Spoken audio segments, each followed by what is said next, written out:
Évangile de Jésus-Christ selon saint Jean, chapitre 20, versets 1 à 9. Le premier jour de la semaine, Marie-Madeleine se rend au tombeau de grand matin.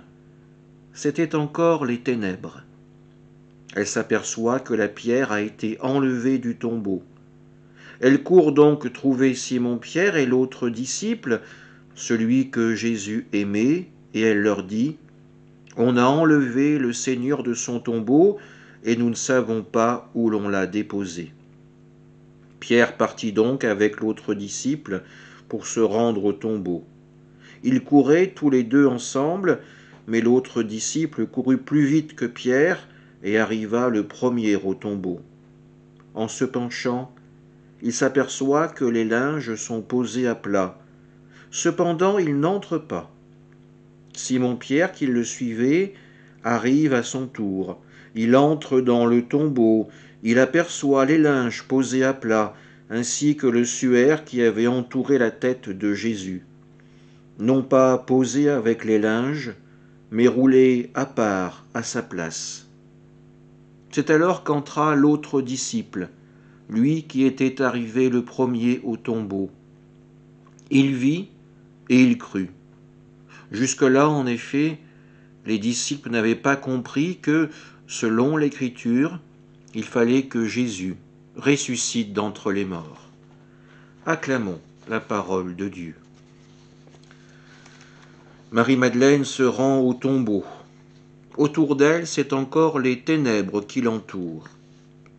Arrivée devant le tombeau, elle constate que la pierre qui en bloque l'entrée a été enlevée. Dans son esprit, un drame succède à celui de la mort de Jésus. Elle l'a perdu sur la croix, et à présent, elle est sûre, on lui a aussi volé le corps même de Jésus. Vite, elle court trouver Simon-Pierre, elle lui fait part de sa découverte. Nous pouvons l'imaginer, le souffle court, dire ces quelques mots à l'apôtre : On l'a enlevé du tombeau, et nous ne savons pas où l'on l'a déposé. Une nouvelle course s'engage, celle de Pierre et de l'autre disciple. Celui-ci sera plus rapide. Il arrive le premier sur place. Il n'entre pas dans le tombeau, mais se penche pour mieux voir. Il observe les linges, le suaire, mais pas de corps. Pierre arrive, il entre, il observe aussi les lieux. L'autre disciple entre alors à son tour. On nous le dit, il vit et il crut.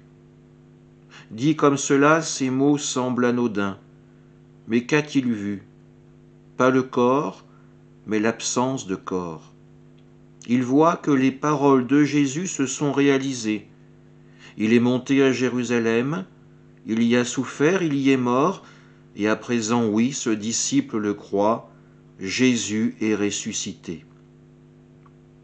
La lumière se fait sur toutes ces paroles de Jésus, qui leur avaient semblé si énigmatiques.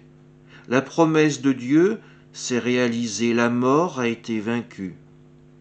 Nous sommes venus ce dimanche matin pour faire mémoire de cet événement, mais aussi pour y participer en recevant le corps du Christ, en accompagnant ceux qui vont recevoir le sacrement du baptême dans nos paroisses, pour nous réjouir ensemble en ce jour de Pâques. Oui, la route qui nous a menés au tombeau vide a été longue, et peut-être encore plus cette année, remplie d'annonces de fermeture, de restrictions, de contrôles, de choses parfois absurdes. Et nous avons tenu bon, comme Marie-Madeleine, comme Simon-Pierre, comme tous ceux qui nous ont précédés dans l'histoire de l'Église. Avec eux, et aussi avec ceux qui nous succéderont, nous l'annonçons au monde, il est ressuscité. Amen.